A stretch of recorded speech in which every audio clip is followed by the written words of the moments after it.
Capítulo 6. Entendendo o vício. Um certo homem de posição perguntou-lhe: Bom mestre, o que devo fazer para ganhar a vida eterna? Jesus respondeu: Por que me chamas de bom? Ninguém é bom a não ser Deus. Conheces os mandamentos: não cometerás adultério, não matarás, não furtarás, não darás falso testemunho, honra teu pai e tua mãe. Tudo isso eu tenho observado desde que era menino, disse ele. Ouvindo isso, Jesus lhe disse: Ainda te falta uma coisa. Vende todas as coisas que tens, distribui o dinheiro aos pobres e terás um tesouro no céu. Depois vem e segue-me. Ao ouvir isso, o homem ficou triste porque era muito rico. Vendo-o assim, triste, Jesus disse: Como é difícil para os que têm riquezas entrar no reino de Deus. É mais fácil um camelo passar por um buraco de uma agulha do que um rico entrar no reino de Deus. Lucas 18, do 18 ao 25. Algumas pessoas têm dificuldades em relacionar-se com Deus, mas como precisam ligar-se a alguma coisa, colocam objetos no lugar dele. É assim que Jesus definia a idolatria. Ele sabia que o homem rico precisava renunciar à sua veneração pela riqueza para poder abrir espaço no coração para um relacionamento com Deus. Algumas pessoas têm dificuldade em relacionar-se com outras pessoas. Quando seus relacionamentos são ameaçados ou perdidos, elas os substituem por objetos. Essa é a definição de vício. O antigo problema da idolatria manifesta-se como o problema moderno do vício. Como descobriu o homem rico quando os relacionamentos são substituídos por objetos, renunciar a estes pode ser muito difícil. Apegar-se a um objeto para compensar a nossa necessidade de amor insatisfeita pode funcionar, mas temporariamente. A euforia que extraímos da posse de certos objetos pode nos fazer esquecer que, na verdade, precisamos de algo mais profundo. No entanto, como o objeto é apenas um substituto do amor que trocamos nos relacionamentos, essa satisfação nunca é duradoura. Precisamos retornar repetidas vezes ao objeto para afastar os sentimentos de vazio e insatisfação. Segundo Jesus, o ídolo é um substituto do amor, porque é uma tentativa de colocar um objeto no lugar de um relacionamento amoroso. O vício é um substituto do amor pela mesma razão. Lidar com as pessoas que não se sentem amadas e por isso se voltaram para o vício pode ser útil, mas somente durante algum tempo. Animar as pessoas que estão nessa situação também pode ser proveitoso, mas também é limitado.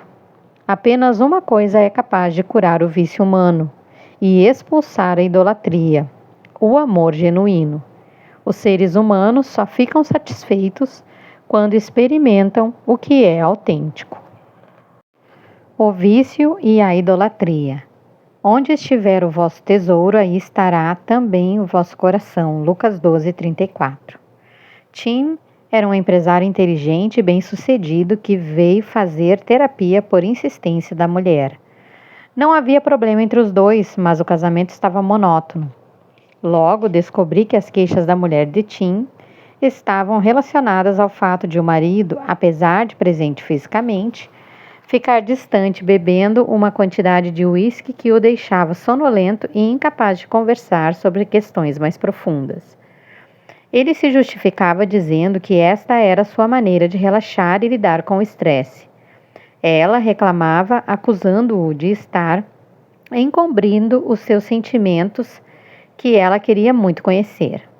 Sugeria a Tim que parasse de beber enquanto estivesse fazendo terapia, para que o casal pudesse lidar com tudo o que estivesse sentindo. Ele concordou, mas só conseguiu cumprir o combinado durante alguns dias. Quando os sentimentos atingiam um ponto no qual ele se via obrigado a conviver com eles, Tim não conseguia resistir e voltava a beber. Como acontece com frequência em casos desse tipo, a terapia conjugal também começou a ficar monótona.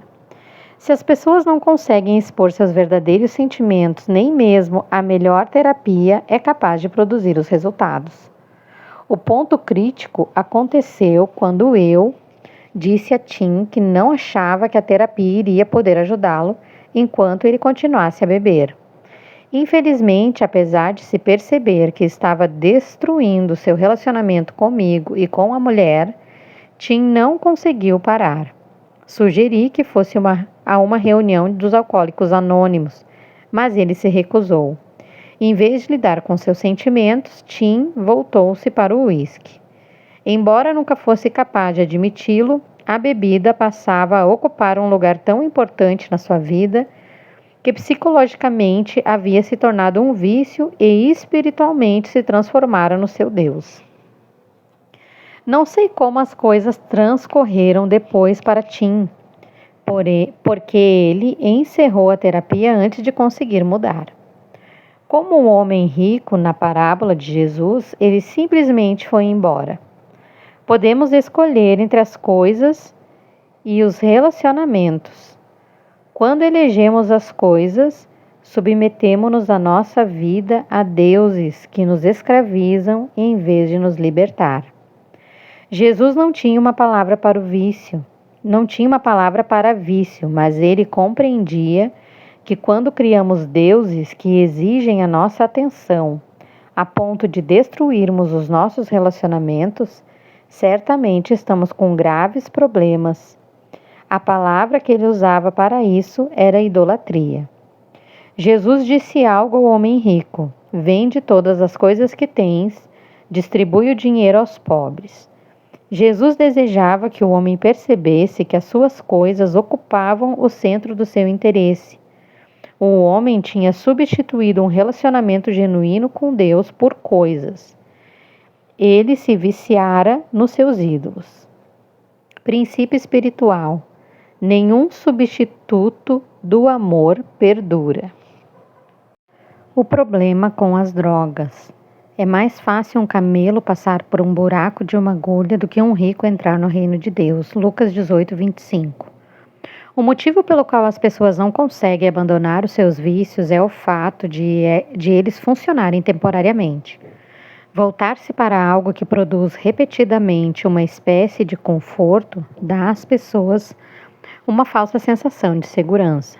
Elas conseguem afastar a dor de não conseguirem satisfazer as suas necessidades mais profundas. Os relacionamentos são desafiantes e trabalhosos porque nos fazem exigências. As coisas concretas são sempre as mesmas, sabemos o que esperar delas. No entanto, a satisfação proveniente do uso de coisas materiais como substitutos não é duradoura. A dor das necessidades essenciais acaba reaparecendo e por isso voltamos à solução mais fácil, apesar de descobrirmos aos poucos que ela não é suficiente. Passamos então a precisar de uma quantidade cada vez maior, embora algo dentro de nós saiba que não é dela que realmente precisamos. É por isso que o vício é chamado de doença progressiva. Joguei futebol no colégio com Ricardo. Era uma pessoa extremamente gentil e educada fora do campo e excepcionalmente violenta e agressiva dentro dele, como se a sua personalidade se transformasse quando vestia o uniforme. Eu não sabia que ele vinha de um ambiente familiar no qual sofria abuso e que tinha muitas coisas dolorosas para encobrir na vida. Hoje, ao olhar para trás, acho que sei de onde vinha toda a violência que ele despejava sobre os jogadores do time adversário. Ricardo era altamente considerado por todos. Os rapazes o respeitavam devido à reputação que ele conquistara no campo de futebol. E todas as meninas o admiravam por causa do seu jeito sofisticado. Sabíamos que Ricardo fumava maconha, mas não dávamos muita importância ao fato porque ele parecia estar sempre no controle da situação. Quando tínhamos dificuldades, Ricardo era a pessoa que encontrava uma saída.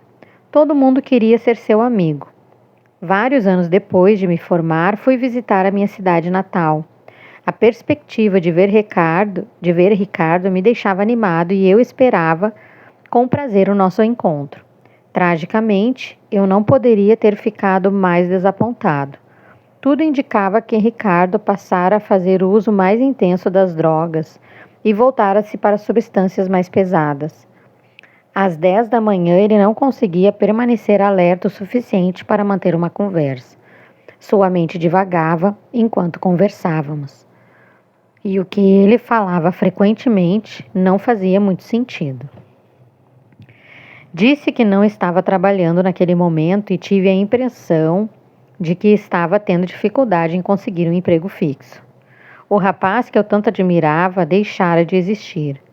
Saí do nosso encontro sentindo-me muito triste. A tragédia na vida de Ricardo era que ele estava tentando lidar com os traumas dolorosos usando drogas. O uso das drogas ajudou-o a enfrentar as dificuldades durante a adolescência, possibilitando que fosse um dos rapazes mais populares da escola.